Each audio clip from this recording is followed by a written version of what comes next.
Assalamualaikum warahmatullahi wabarakatuh. Salam sejahtera bagi kita semua. Om Swastiastu, Namo Buddhaya, salam kebajikan rahayu. Kami dari kelompok 2 akan mempresentasikan hasil diskusi kami mengenai hukum publik. Sebelum itu saya akan memperkenalkan diri. Saya Yusuf Dana. Di sini saya sebagai moderator. Dan di sini saya ditemani 6 rekan saya yang akan memperkenalkan dirinya masing-masing. Perkenalkan, nama saya Muhammad Dodi. Perkenalkan, nama saya Bima Haji. Perkenalkan, nama saya Zahra Putri Pertiwi. Nama saya Amanda Satyawati. Perkenalkan, nama saya Nabila Rasidu Sukasari. Perkenalkan, nama saya Nabila Kasidari. Sebelum itu saya ucapkan terima kasih kepada teman-teman yang sudah ada di balik video penugasan ini. Terima kasih kepada Ibu dosen pembimbing mata kuliah pengantar ilmu hukum. Di sini kita ada 2 sesi. Yang pertama adalah pembahasan, yang kedua adalah kesimpulan. Hukum publik merupakan hukum yang mengatur hubungan antara warga negara dan negara tertentu, yang mana berhubungan dengan negara serta alat perlengkapan yang mengatur negara tersebut. Selanjutnya, rincian tentang hukum publik akan disampaikan oleh rekan-rekan saya. Terima kasih. Selanjutnya ada perbedaan antara hukum publik dan hukum privat. Yang pertama, hukum publik. Perbedaan hukum publik dan hukum privat itu terletak pada aspeknya.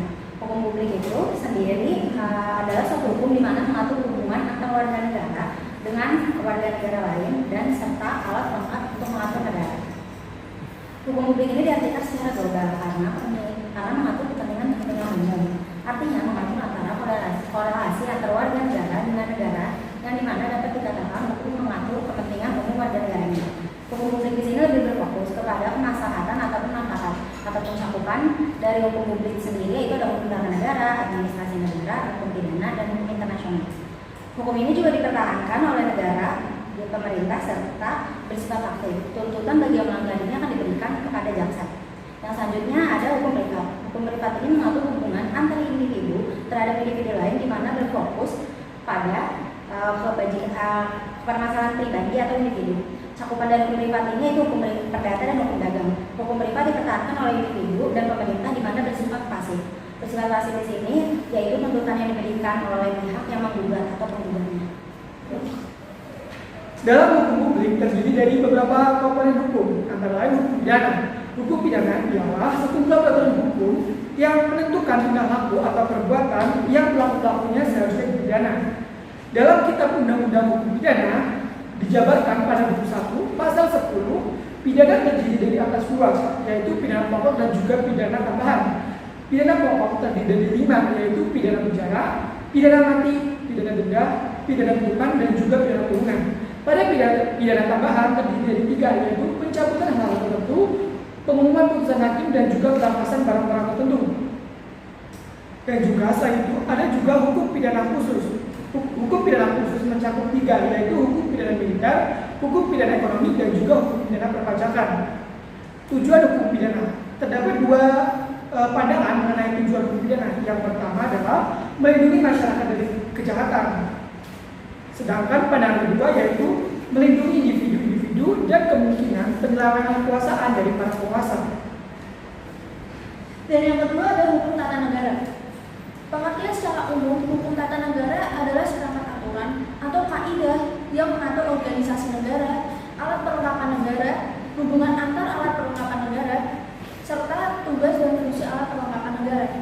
Nah, di HTN sendiri ada ruang lingkup yang mengenai organisasi negara yang mencakup lembaga-lembaga negara, hubungan satu dengan yang lain, dan kekuasaannya, serta mengenai warga negara termasuk dan wilayah negara. Usul Pranawijaya mengatakan ada 4 persoalan yang diatur oleh HTN. Yang pertama ada struktur umum dari organisasi negara, selanjutnya ada badan-badan ketatanegaraan yang mempunyai kedudukan di dalam organisasi negara. Yang ketiga ada pengaturan kehidupan politik rakyat. Yang keempat ada sejarah perkembangan ketatanegaraan sebagai latar belakang dari keadaan yang berlaku.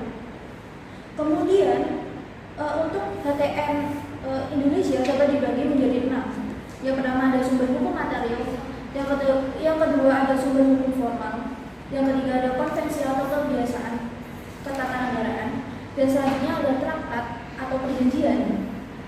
Selanjutnya ada doktrin, dan yang terakhir ada jurisprudensi.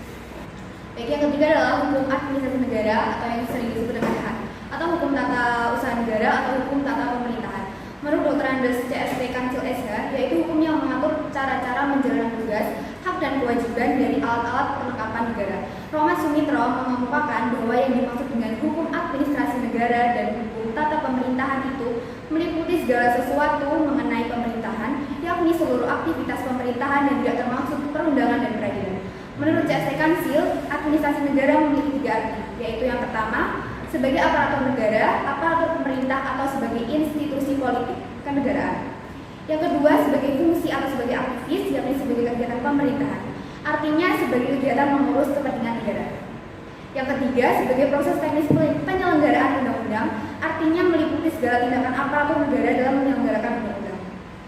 Komponen dasar hukum administrasi pada dasarnya meliputi 3 hal. Yang pertama, hukum untuk penyelenggaraan pemerintah.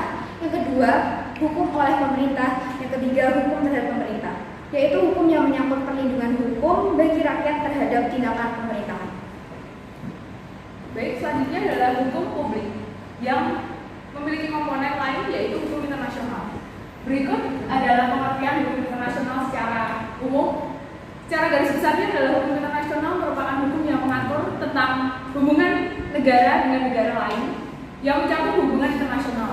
Diterangkan oleh Otkar Kusuma Atmaja, subjek hukum internasional adalah segala sesuatu yang menurut hukum dapat memiliki hak dan kewajiban serta memiliki kewenangan untuk melakukan hubungan hukum atau bertindak menurut ketentuan hukum internasional yang berlaku. Subjek hukum internasional antara lain, yang pertama adalah negara, yang merupakan subjek utama dari hukum internasional ini. Yang kedua adalah organisasi internasional.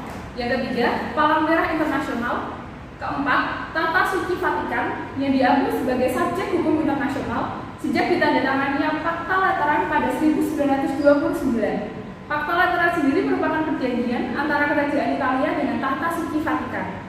Kelima, pemberontak. Dan yang keenam adalah individu yang diterangkan Otkar Kusuma Atmaja dalam perjanjian Versailles 1919. Berikutnya adalah implementasi dari hukum publik. Yang pertama adalah hukum pidana. Pengertian hukum pidana sendiri adalah peraturan hukum yang menentukan tingkah laku atau perbuatan yang pelaku-pelakunya seharusnya dipidana. Nah, istilah perbuatan dapat dikategorikan menjadi 2, yakni perbuatan aktif dan perbuatan pasif. Perbuatan aktif menyangkut perbuatan secara fisik atau tindakan fisik tertentu. Sedangkan perbuatan pasif yaitu sikap tidak berbuat atau mengabaikan. Contohnya adalah perbuatan seperti mencuri barang orang lain, menonjok orang lain, dan sebagainya. Sedangkan perbuatan pasif seperti seorang orang tua yang tidak membiarkan anaknya makan hingga mati kelaparan. Yang kedua adalah hukum tata negara.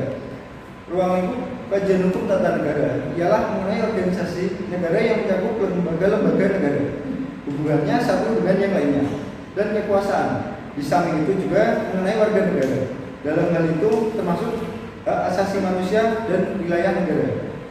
Yang ketiga adalah hukum administrasi negara. Rahmat Sumitra mengemukakan bahwa yang dimaksud dengan hukum administrasi adalah negara dan hukum tata pemerintahan itu meliputi segala sesuatu mengenai pemerintahan, yakni seluruh aktivitas pemerintah yang tidak termasuk perundang dan peradilan. Yang keempat adalah hukum internasional. Menurut Mokhtar Kusumaja, hukum internasional adalah keseluruhan kaidah dan asas-asas yang mengatur hubungan atau persoalan yang melintasi batas negara, seperti antara negara dengan negara dan negara dengan subjek hukum lain, bukan negara atau subjek bukan negara satu sama lain. Sekian dari kelompok kami, kurang lebihnya kami mohon maaf. Kesimpulan yang dapat kami sampaikan ialah hukum publik merupakan hukum yang mengatur hubungan antara warga negara dalam negara tertentu yang mana berhubungan dengan negara serta alat perlengkapan yang mengatur negara. Hukum publik berbeda dengan hukum privat yang mengatur kepentingan umum, artinya mengatur korelasi antara warga negara dengan negara di mana dikatakan hukum yang mengatur kepentingan hukum umum warganya. Hukum publik dibagi atas beberapa komponen yaitu hukum pidana, hukum tata negara, hukum administrasi negara, dan hukum internasional. Terima kasih.